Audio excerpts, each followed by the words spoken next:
Assalamualaikum warahmatullahi wabarakatuh. Jumpa kembali bersama saya Joko di West Progo Channel. Untuk cerita kali ini akan menampilkan cerita baru yang berjudul Jasad Hidup Sang Santri bagian pertama. Sebelum cerita, jangan lupa subscribe channel ini dan nyalakan tanda notifikasi agar channel ini terus berkembang dan selalu update cerita dari saya. Bagi teman-teman yang ingin membacanya langsung ceritanya, linknya di kolom deskripsi. Langsung saja kita dengarkan ceritanya.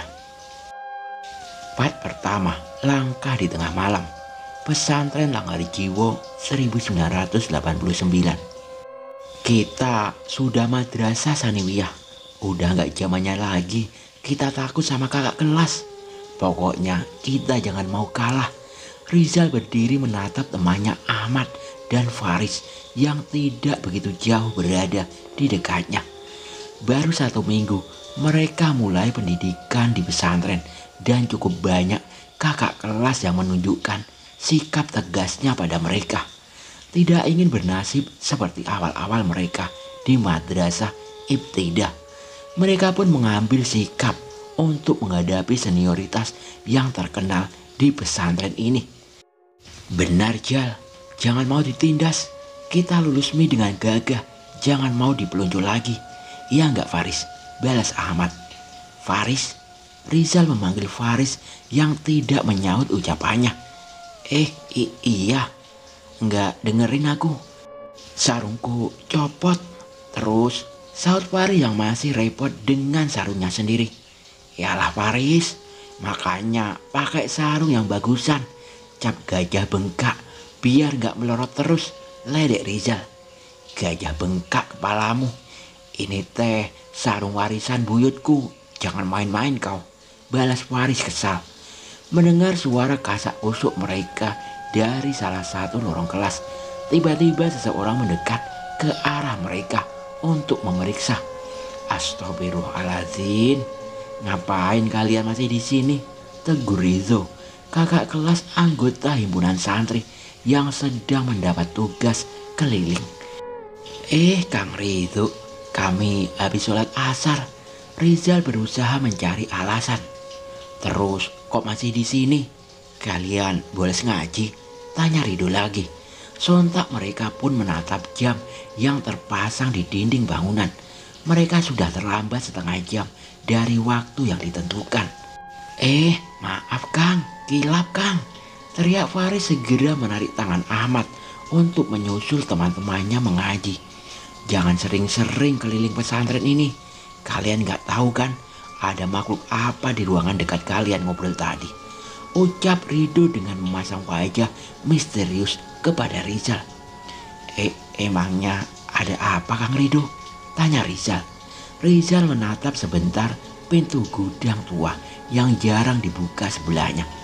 Rizal baru menyadari bahwa sedari tadi mereka bersembunyi dari pandangan kakak kelas di dekat ruangan gedung tua itu. Shh, ada mak lampir, ucap Ridho sembari menakut-nakuti Rizal. Wajah Rizal terlihat pucat ketakutan. Ia pun segera pergi menyusul Faris dan meninggalkan Ridho. Dari belakang, Ridho memperhatikan mereka sembari tertawa puas. Rizal, Faris, dan Ahmad pun memasuki ruangan mengaji. Walau sudah terlambat beberapa saat, Ustadz Yaya yang sudah mulai kelasnya hanya menggeleng melihat tingkah ketiga anak itu. Assalamualaikum Ustadz, maaf terlambat, saut Rizal diikuti kedua temannya.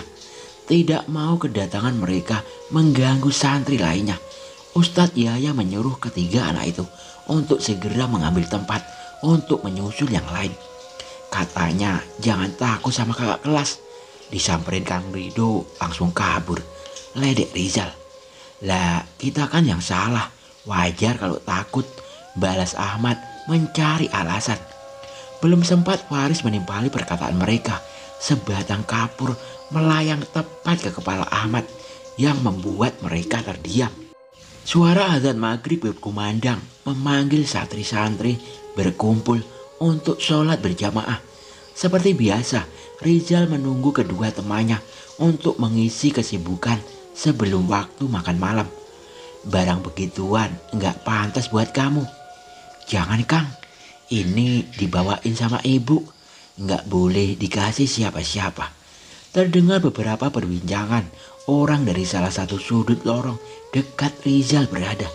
"Shh, ada orang," ucap Rizal memperingatkan kedua temannya.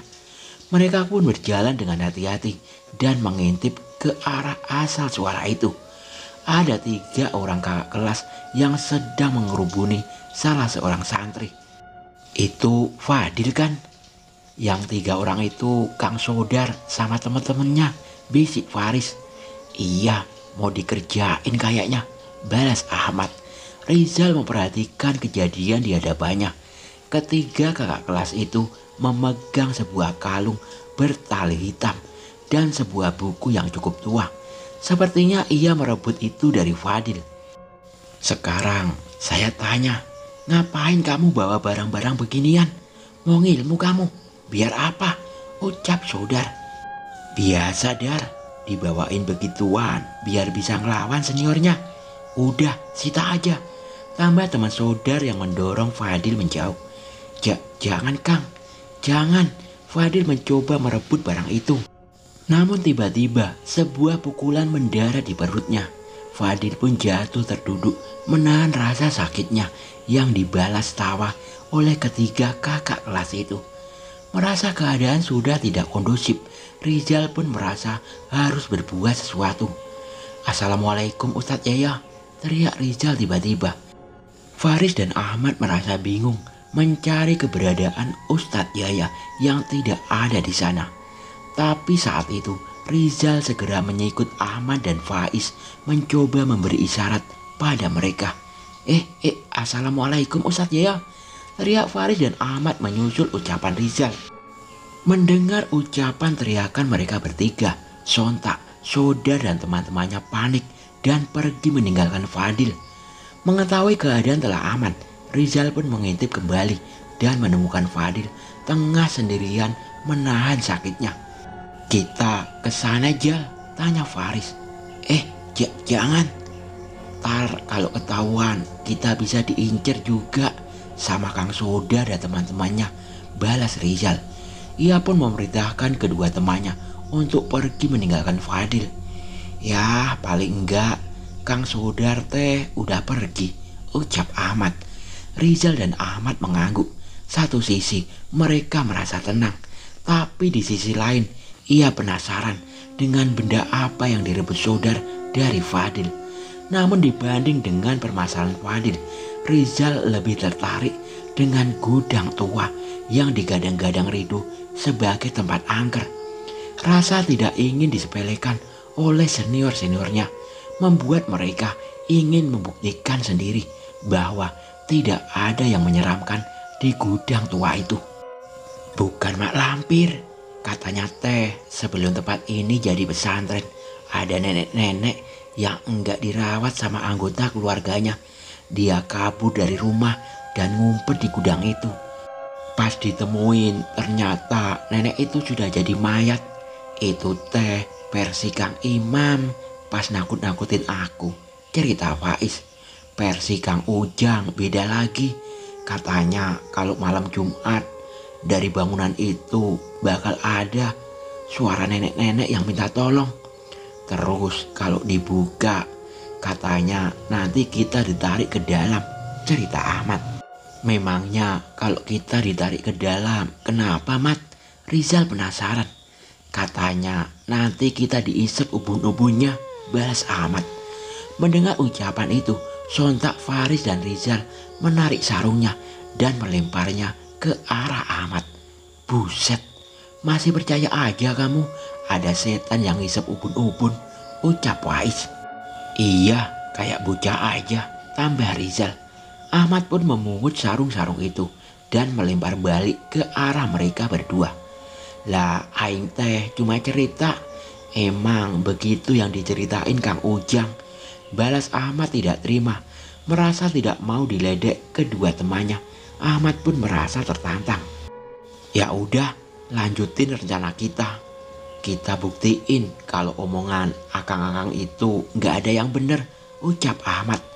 Nah bener tuh, pas kan ini kan malam Jumat, bisa buktiin cerita Kang Ujang tuh, saut Rizal. Ahmad dan Faiz pun mengangguk setuju.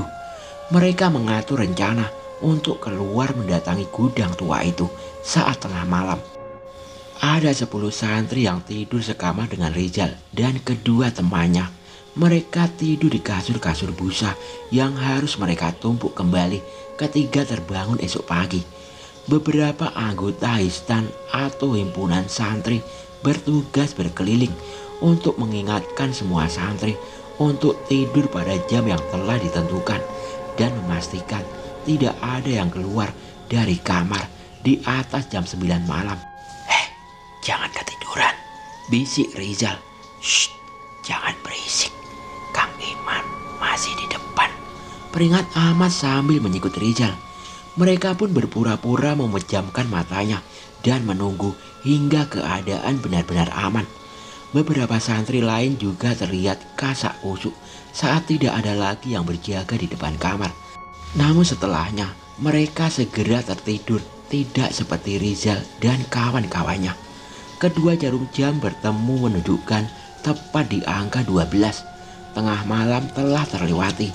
Rizal, Ahmad, dan Faris pun bangun dari kasur busanya dan mengendap-endap mengintip keluar kamar. Aman Jal? Tanya Faris. Rizal mengangguk dan memberi kode kepada kedua temannya untuk mengikutinya keluar kamar. Lorong-lorong kamar itu begitu gelap. Ada cahaya lampu, namun tidak cukup untuk menerangi seluruh lorong. Dari jauh mereka melihat sebuah obor menyala yang dibawa oleh salah seorang ustadz. Masih ada yang bangun, ucap Rizal. Terus gimana? Saut Faris. Sabar dulu aja, paling sebentar lagi sudah masuk, balas Ahmad. Benar yang dikatakan Ahmad, tidak lama ustadz itu pun mematikan obornya dan masuk ke salah satu ruangan. Mengetahui keadaannya semakin kondusif, mereka pun melanjutkan rencana mereka dan mendekat ke gudang tua itu. Jal, hati-hati, ucap Faris. Iya Riz, kok suasananya beda banget ya sama tadi siang, balas Rizal yang seketika mendapatkan perasaan aneh meliputinya. Tidak butuh waktu yang lama hingga mereka tiba di gudang tua. Berbeda dengan siang hari, malam ini bangunan itu terasa mengerikan. Kayu-kayu kropos di pintu yang dianggap bobrok itu kini terlihat berumur dan mengerikan. Masuk? Tanya Ahmad. Iya. Rizal yang ragu-ragu tetap memberanikan diri untuk membuka tuas pintu itu. Tapi pintu gudang itu tidak terbuka. Dikunci, ucap Rizal. Faris dan Ahmad saling menatap. Salah satu bagian di pikirannya merasa lega dengan hal itu. Udah nih, kita balik, tanya Rizal. Ngintip dikit gak ada salahnya kan, balas Faris. Seolah tidak puas dengan hasil itu, mereka pun memutuskan untuk mengintip melalui ventilasi ruangan itu. Udah, kamu naik pundakku aja, nanti gantian, ucap Ahmad yang meminta Faiz untuk menaiki pundaknya. Gelap kan? Pasti gak kelihatan apa-apa, balas Faris. Tenang, nih pakai senter, ucap Rizal yang mengeluarkan senter dari balik sarungnya. Lah ini ada senter, kok nggak dikeluarin dari tadi? Protes Ahmad. Kamu ini blow on apa gimana Mat? Kalau dinyalain dari tadi ya jelas kita langsung ketahuan, balas Rizal. Iya juga ya. Tak mau berdebat terlalu lama, mereka pun melanjutkan rencana mereka. Dengan bantuan Rizal, Faris menaiki pundak Ahmad dengan berpegangan pada dinding gudang itu. Dengan hati-hati, Ahmad mencoba berdiri hingga wajah Ahmad mencapai ventilasi ruangan gedung. Kelihatan Ri? Tanya Rizal. Gelap. Bentar, coba aku senterin, balas Faris. Faris mengintip melalui sela-sela ventilasi dengan hati-hati. Matanya menyisir sepetak demi sepetak bagian dari gudang itu. Cuma ada meja sama kursi rusak, ucapnya. Itu aja. Ahmad penasaran. Faris kembali mengarahkan senternya ke dalam. Namun tanpa sengaja, ia melihat sesuatu yang bergerak. Entah mengapa, saat itu perasaan Faris menjadi aneh. Ia pun mengarahkan lagi senternya ke tempat itu. Dan tepat saat memindah posisi senternya, tiba-tiba cahaya senter itu terpantulkan oleh wajah nenek tua yang memergoki Faiz dari balik ventilasi. Anehnya, wajah itu menatap dan menyeringai seolah sedang merayap di atas dinding. Setan! Teriak Fahri yang seketika terjatuh dari punggung Ahmad.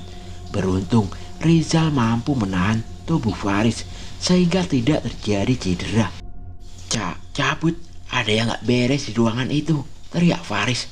Gak beres, maksud kamu apa? Tanya Ahmad. Ada nenek-nenek, ayo cepetan. Belum sempat memaksa teman-temannya pergi, tiba-tiba pintu gudang tua itu terbuka dengan sendirinya. Ruangan yang gelap dan penuh debu itu kini menantang mereka untuk masuk.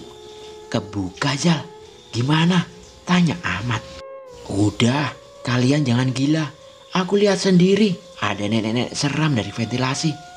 Melihat raut wajah Faris takut, mereka pun memutuskan untuk tidak masuk ke dalam.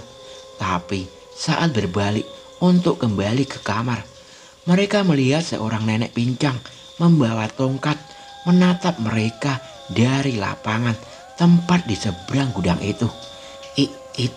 Itu nenek yang ada di dalam tadi, ucap Faiz. Senyuman nenek itu membuat bulu kuduk mereka berdiri. Rambut acak-acakan dan isi mulut yang memerah memastikan sosok di hadapan mereka bukanlah manusia. Lari, cepat lari, ucap Rizal. Mereka pun berlari secepat mungkin meninggalkan tempat itu. Saat akan berbelok ke arah kamar, terdengar suara pintu yang dibanting seolah mengancam mereka. Prak! Itu suara pintu gudang, Zal, ucap Faris. Balik ke kamar, teriak Rizal. Mereka terus berlari, namun samar-samar ia masih mendengar suara langkah diseret dan suara ketukan tongkat di tanah dari sosok yang mengikuti mereka. Dengan napas yang tengah menderu, akhirnya mereka pun berhasil kembali ke kamar dan segera menempati tempat tidur mereka masing-masing. Mereka bersembunyi di balik sarungnya masing-masing, mengambil posisi yang merasa mereka anggap aman. Suara napas mereka saling beradu, berusaha untuk lebih tenang. Namun rasa khawatir mereka tetap masih menghantui pikiran mereka. Dan benar saja, dari jauh arah kamar mereka terdengar suara langkah yang diseret bersahutan dengan suara tongkat yang beradu dengan lantai. Suara itu terdengar semakin keras, menandakan sosok itu semakin dekat dengan kamar. Rizal dan teman-temannya berharap suara itu melangkah melewati kamar dan tidak menyadari keberadaan mereka. Sayangnya mereka salah. Langkah kaki itu berhenti tepat di depan pintu kamar mereka. Sial, dia berhenti, gumam Rizal. Jangan ngomong, Zal, diem, tegur Ahmad. Mereka pun membaca dalam hati doa-doa yang mereka bisa berharap sosok itu meninggalkan mereka. Namun sebaliknya, rasa merinding semakin menyelimuti mereka. Di sini, terdengar suara paruh seorang nenek tepat dari balik arah pintu kamar. Dia kesini, bisik Rizal dengan tubuh yang gemetaran. Shh, balas Faiz yang tak kalah takut. Suara langkah itu kembali bergerak, seolah mendekat ke arah pintu. Bersamaan setelahnya, terdengar suara pintu yang terbuka secara perlahan. Jantung Rizal berdebar begitu cepat. Ia tidak tahu apa yang akan terjadi pada dirinya atas perbuatan mereka. Mereka menunggu begitu lama dengan keheningan dan suara angin yang masuk melalui pintu kamar. Mereka tahu nenek itu saat ini ada di dalam kamar mereka. Sekuat tenaga mereka menahan suara dan menenangkan napas mereka. Namun itu tidak cukup untuk menghalau rasa takut mereka. Tapi detik berganti menit dan waktu terus berjalan. Entah mengapa tidak ada yang terjadi dengan mereka yang masih menyembunyikan wajah mereka di balik sarung. Rizal ingin membuka sarungnya dan mencari tahu apa yang terjadi. Namun rasa takut masih menguasainya. Saat itu Rizal tidak mendengar suara Faiz dan Ahmad. Seketika ia menjadi khawatir dan spontan membuka sarung yang menutupi wajahnya. Setan! Tiba-tiba Rizal berteriak saat mendapati sosok wajah yang berada tepat di hadapannya. Tapi tidak berapa lama Rizal tersadar yang di hadapannya bukan sosok nenek tua itu, melainkan Fadil. Fadil, ngapain kamu? Kamu yang ngapain, Jal? Dari tadi gemeteran. Aku kira kamu kenapa-napa, balas Fadil. Mendengar suara itu, Faiz dan Ahmad membuka tutup sarungnya dan tidak mendapati sosok nenek tua di kamar mereka. Enggak apa-apa, Dil. Cuma kedinginan, balas Rizal mencari alasan. Oh, Fadil pun meninggalkan kasur Rizal dan kembali ke tempatnya. Rizal dan teman-temannya heran saat mengetahui pintu masih tertutup. Namun saat mengetahui keadaan sudah kondusif, mereka pun memutuskan berusaha untuk tidur. Rizal, Ahmad dan Faiz tertidur dengan lelap. Namun ada seorang santri yang masih terjaga di malam itu. Fadil, ia menatap pada satu sudut langit-langit kamar. Ada yang berbeda di sana dibandingkan sebelumnya.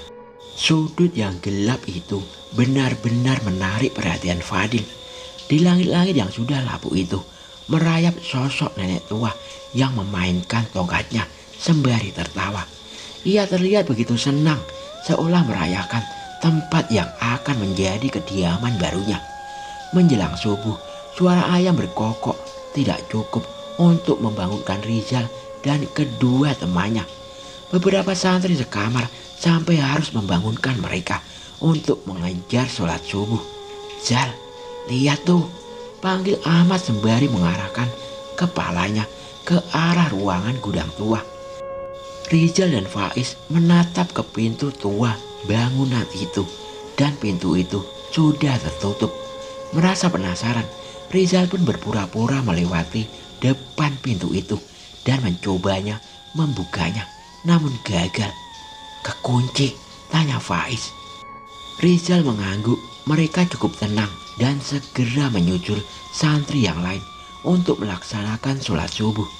Semenjak kejadian kemunculan nenek itu, Rizal dan kedua temannya berusaha menjaga sikap selama beberapa hari. Setidaknya mereka berusaha untuk tidak berbuat mencurigakan. Saat itu sedang rame-ramenya pertandingan sepak bola di televisi. Sesekali mereka bertiga meminta izin pada Ustadz untuk pergi ke warung saat waktu jam kosong.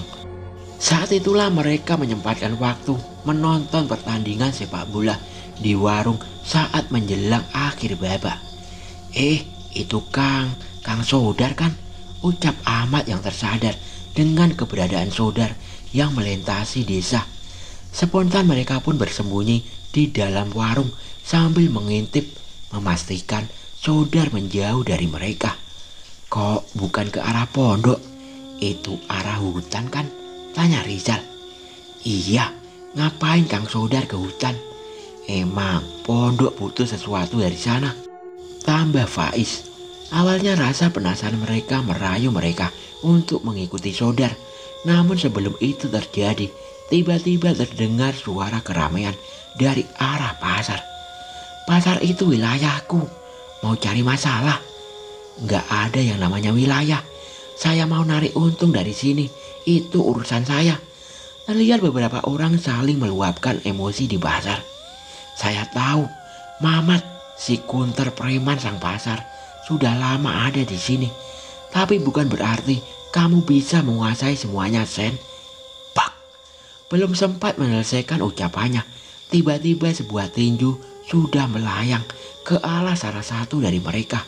Sontak beberapa orang mencoba membalas orang itu. Namun ia juga tidak sendiri. Ini pertama kalinya mereka bertiga melihat kerusuhan secara langsung. Apalagi sosok yang dipanggil dengan nama Mamat itu terlihat begitu tidak punya belas kasihan dan mengajar preman pendatang itu sampai babak belur. Kalian cepat balik ke pondok. Jangan sampai ikut keseret masalah pasar, perintah pemilik warung. Riza dan yang lain pun menurut dan segera kembali ke pondok. Sepanjang perjalanan mereka membicarakan sosok preman-preman pasar yang sok jagoan dan mencari keuntungan dari pedagang kecil di desa itu. Aku ingin jadi polisi aja, Jal. Nanti aku ringkus preman-preman kayak gitu, ucap Faris. Gaya kamu, disuruh lari satu lapangan saja, selesai-selesai udah kayak orang mau mati. Ini lagi mau jadi polisi, lede amat. Ya udah, kalau niat baik didukung aja. Harusnya memang ada polisi yang ngurusin masalah begituan, balas Rizal. Sesampainya di pondok, mereka pun melakukan kegiatan seperti biasa hingga waktunya untuk tidur. Saat ingin masuk ke kamar, tiba-tiba Faiz menghentikan kakinya. Ia merasakan ada yang aneh saat akan masuk ke kamar. Kenapa, Riz? Tanya Rizal. Faiz menoleh ke bagian-bagian sekitar kamar dan menatap ke dalam kamar. Ia benar-benar merasa tidak nyaman. Namun entah mengapa ia tidak bisa mendefinisikan apa yang ia rasakan. Enggak apa-apa, balas Faiz yang bingung harus menjawab apa. Malam itu Rizal dan Ahmad bisa tidur dengan pulas. Faiz menatap ke arah santri lainnya yang ternyata juga sudah tertidur, tapi tidak dengan Faris. Ia menghabiskan malam itu dengan perasaan aneh yang membuatnya terus berjaga. Terlebih ia merasakan ada yang memperhatikan dirinya dari salah satu sisi langit-langit kamar. Beberapa kali ia mencoba menoleh ke arah itu, namun tidak ada apapun yang ia temukan di sana. Menjelang tengah malam, Faris masih berusaha untuk bisa tertidur. Namun tiba-tiba terdengar suara teriakan dari arah luar. Ustadz, tolong Ustadz. Terdengar teriakan dari arah yang salah satu kamar santri senior. Mendengar teriakan itu, seketika seluruh santri di kamar itu pun terbangun dan mengikuti asal suara itu. Kenapa Ujang? Tanya Rido yang lebih dulu sampai ke tempat itu. Itu saudar kesurupan, teriak Ujang. Sontak seluruh santri yang berniat menyaksikan menjadi ketakutan dan menjauh. Faris yang merasakan ada hal yang aneh sejak tadi memilih untuk mendekat dan melihat keadaan saudar. Riz, ngapain? Tanya Rizal. Aku penasaran, Jal. Dari tadi aku sudah ngerasa gak enak, balas Faris. Ia pun segera mengikuti Ridho masuk ke kamar tempat saudar berada. Benar yang diceritakan Ujang, saudar bertingkah aneh. Ia berjalan merangkak dengan kaki yang mengekang sembari mengeram. Ekspresi wajah saudar terlihat aneh. Ia seperti tertawa meremehkan semua orang yang ada di tempat ini. Ridho pun membacakan doa pada segelas air dan meminta Ujang untuk meminumkan pada saudar. Minumin ini ke saudar, yang lain bantu pegangin, perintah Ridho. Santri-santri yang berada di sana segera mengikuti perintah Ridho. Mereka memegang saudar dengan erat sembari Ujang meminumkan air pada saudar. Bismillahirrahmanirrahim, ucap Ujang sembari meminumkan air itu pada saudar. Tidak ada perlawanan dari saudar. Sebaliknya, ia meminum air itu sambil tersenyum. Ridho curiga, ia merasa ada yang salah dengan hal itu. Dan benar saja, tidak hanya meminum. Ridho mengambil gelas itu dan menggigitnya hingga pecah. Ia menggenggam gelas di tangannya hingga pecah dan mengunyah pecahan kaca itu. Dar, jangan Dar, jangan, mulut kamu luka Dar. Tahan Ujang yang berusaha memegangi tangannya, namun tenaga Ujang sama sekali tidak ada apa-apanya dibanding Sodar saat ini. Sodar tersenyum ke hadapan Rido, memamerkan isi mulutnya dan telapak tangannya yang berdarah-darah. "Setan kurang ajar!" teriak Rido. Rido pun berusaha menggenggam dahi Sodar dan membacakan ayat kursi.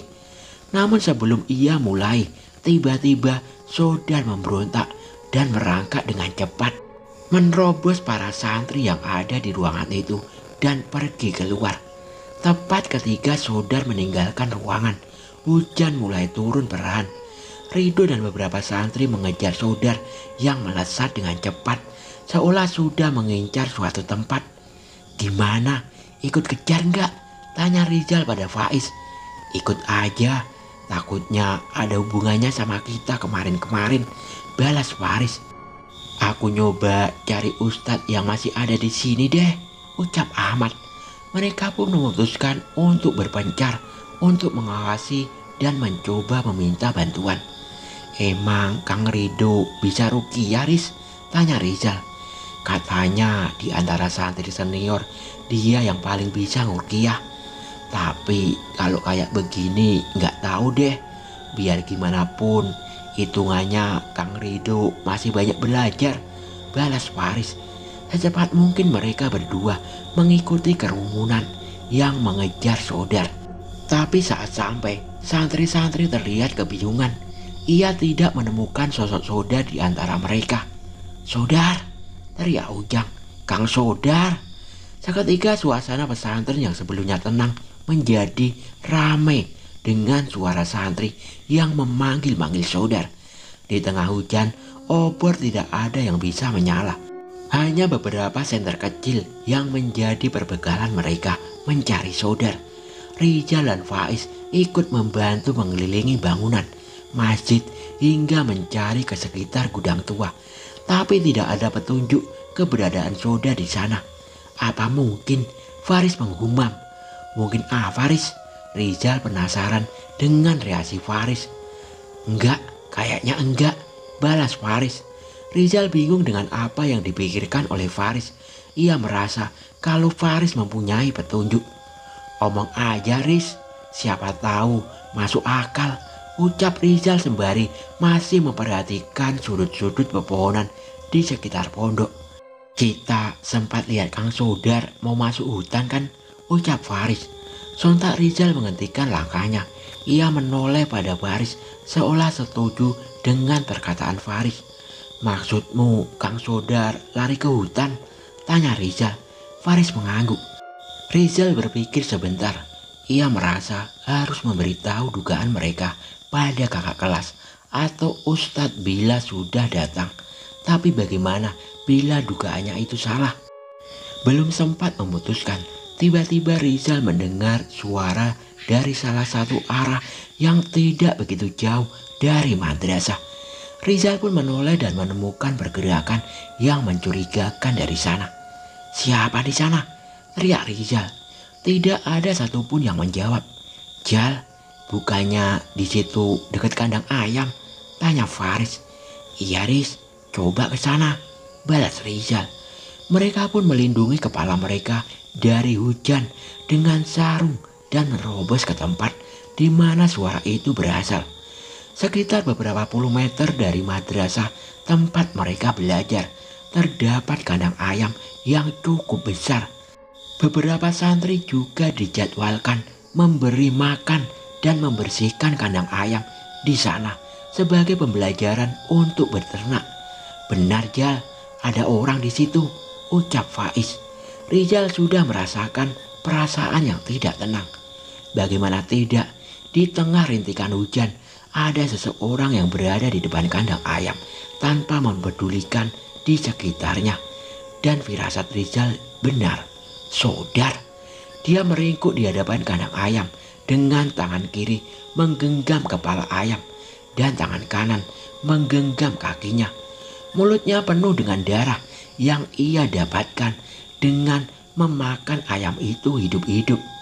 "Kang, sudah Kang, jangan," ucap Rizal yang ketakutan. Sementara Rizal terus memperhatikan Sodar, Faris berteriak memberi isyarat kepada para santri yang mencari di sekitar pondok. "Di sini Kang Sodar di sini," teriak Faris. Tak lama Ridho dan Ujang sampai menemui mereka. Beberapa kakak kelas juga ikut, namun saat melihat terlalu banyak santri yang mendekat, mereka memilih untuk mendampingi santri-santri itu kembali ke kamarnya. "Duh, gimana nih?" tanya Ujang bingung. Mereka tidak habis pikir dengan apa yang ada di depannya. Teman sesama santri yang seangkatan sedang kerasukan dan memakan ayam hidup-hidup di hadapan mereka. "Pegangin Jang, aku coba rukyah lagi," ucap Ridho. "Ayo bantuin Riz." "Jal," perintah Ujang. "Iya Kang." Sekuat tenaga Rizal, Faris dan Ujang memegangi Sodar. Entah mengapa tenaganya begitu kuat, jauh melebihi tenaga Sodar pada saat normal. "Bismillahirrahmanirrahim."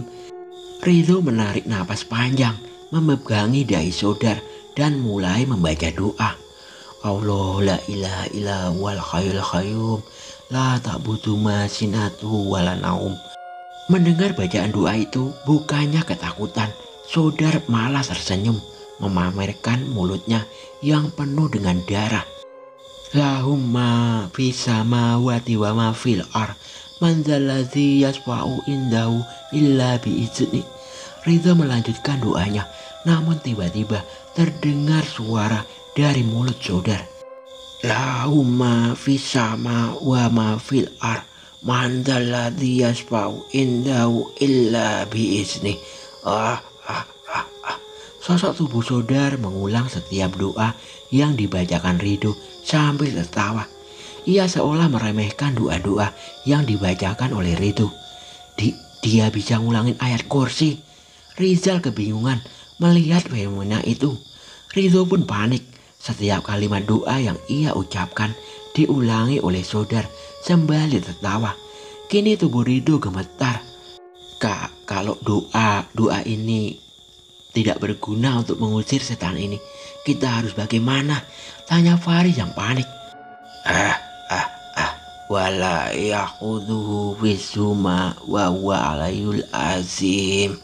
Makhluk itu benar-benar menyelesaikan ayat kursi dengan sempurna. Sontak mereka pun kebingungan. Namun tidak lama terdengar suara langkah kaki mendekat menepuk pundak Ridho. "Kenapa takut?" tanya orang itu. Ustadz Sobirin," ucap Ridho yang segera mengenali sosok Ustadz itu. "Dengerin, kalau cuma menghafalkan dan mengulangi ayat kursi, jangankan setan, burung beo mungkin juga bisa," ucap Ustadz Sobirin. Ia pun mendekat ke arah Sodar. Ahmad menyusul di belakangnya sembari mengatur napas. Tidak seperti terhadap Ridho tadi, kini Sodar terlihat ketakutan, seolah terancam dengan keberadaan Ustadz Sobirin. Dalam doa itu tidak hanya terdapat kata-kata yang kamu ucapkan, ada kebersihan hatimu, niat dari doamu, dan bahkan keadaan tubuh fisik kalian. Apa sudah pantas untuk meminta kepada Allah, ucap Ustadz Sobirin. Ia membacakan ayat kursi di hadapan Sodar sembari memegangi dahinya. Seketika itu Sodar meronta-ronta kesakitan. Panas, teriak Sodar dengan suara yang parau. Ustadz Sobirin tidak mempedulikan dan terus menyelesaikan doanya. Sodar yang kesakitan berusaha meronta, namun tangannya masih dapat ditahan oleh Ujang, Rizal, Faris dan Ahmad yang ikut membantu. Tidak cukup dengan ayat kursi, Ustadz Sobirin berpindah ke belakang tubuh Sodar dan menekan beberapa jarinya di tulang punggung Sodar hingga naik ke leher. Lantunan ayat suci yang dibacakan saat melakukan ritual itu. Tidak lama kemudian, tepat ketika jari Ustadz Sobirin menyentuh leher Sodar, Sodar pun muntah. Ia memuntahkan darah dan sesuatu seperti asap yang menghilang begitu saja. Sodar, Ujang mencoba memastikan kondisi Sodar. Tak lama setelahnya, ia berhenti muntah. Sodar tidak menjawab. Ia hanya memberi isyarat pada ujung tangan untuk menjauh dikarenakan rasanya ia masih ingin memuntahkan sesuatu. Wajah Sodar terlihat pucat, ia tidak mampu banyak bicara. Terlebih lagi mulut dan tangannya sedang terluka oleh pecahan kaca dari gelas sebelumnya. Bawa ke UKS, obatin dulu di sana, perintah Ustadz Sobirin. Ujang pun membantu Sodar berdiri untuk meninggalkan tempat itu. Jal, itu yang di kantong Kang Sodar. Ahmad menunjuk ke sebuah buku yang terlipat di saku Sodar. Rizal mengangguk dan menghampiri Sodar sebelum ia pergi. Kang, buku yang di saku Kang Sodar, ucap Rizal memberanikan diri. Sodar berhenti sejenak dan menatap Rizal. Ia masih belum bisa bicara, namun ia menengok buku di sakunya seolah teringat sesuatu. Ustadz Sobirin mengerutkan dahinya saat melihat Rizal menghadang Sodar. Sodar pun mengambil buku itu dari sakunya dan menyerahkan kepada Rizal. Ustadz, Kang Ridho. Rizal mengantarkan buku itu, menyerahkannya pada Ustadz Sobirin. Ustadz mengecek buku itu sebentar dan menggelengkan kepalanya. Reaksi Ustadz Sobirin seolah memvalidasi Rizal dan Faris bahwa buku itu adalah sumber masalahnya. Memangnya itu teh buku apa Kang Ridho? Tanya Faris. Kalian tahu dari mana Sodar dapat buku ini? Ridho berbalik bertanya. Rizal dan Faiz saling bertatapan. Setelah masalah sebesar ini, sepertinya ia tidak bisa berbohong. Mereka pun mengangguk. Ya sudah, kita berteduh dulu. Kalian ganti baju dulu dan jelaskan pada saya di musola, perintah Ustadz Sobirin. Baik Ustadz. Assalamualaikum. Pamit Rizal. Waalaikumsalam. Rizal, Ahmad dan Faiz secepat mungkin kembali ke kamarnya dan berganti dengan pakaian yang kering. Ini beneran nggak apa-apa, kita cerita ke Ustadz Sobirin, bisik Faris sembari menengok ke arah Fadil yang tengah tertidur. Nggak ada pilihan lain Riz, jangan sampai ada kejadian serupa lagi, balas Rizal. Setelah berganti pakaian, mereka pun segera menuju ke musola menemui Ustadz Sobirin dan Ridho yang telah sampai di tempat itu terlebih dahulu. Rizal pun menceritakan kejadian di mana Sodar merebut buku itu dari Fadil. Dari perbincangan mereka, Rizal menceritakan bahwa Fadil dibawakan buku itu oleh keluarganya dari rumah. Kalian tahu ini buku apa? Ini kitab lelaku untuk mendapatkan sebuah ilmu, ucap Ustadz Sobirin. Mereka bertiga dan Ridho pun kaget mendengar ucapan Ustadz Sobirin. Maksudnya Sodar teh ngilmu belajar dari kitab itu? Tanya Ridho.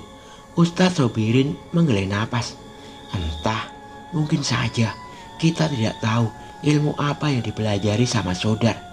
Ustadz, waktu kami izin ke warung, kita sempat melihat Kang Sodar berjalan ke arah hutan. Ahmad mencoba menyampaikan segala petunjuk yang ia tahu.